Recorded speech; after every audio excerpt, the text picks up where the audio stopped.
राजा विक्रमदेव अपनी न्यायप्रियता के लिए प्रसिद्ध थे।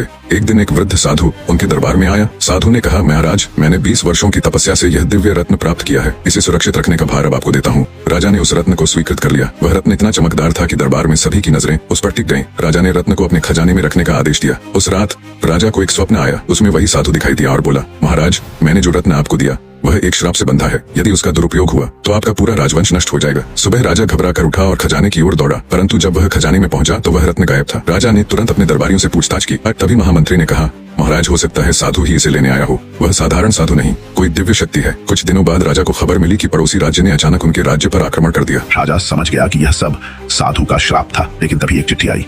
उसमें लिखा था, महाराज, रत्न अब सही हाथों में है। यह श्राप उन पर था जो लोभ से ग्रस्त हैं। आप निर्दोष हैं। राजा ने राहत की सांस ली और फैसला किया कि अब से केवल परोपकार में ही अपनी शक्ति लगाएंगे। बाद में राजा को पता चला कि साधु वास्तव में पड़ोसी राज्य का जासूस था, जिसने रत्न चुराकर राजाओं के बीच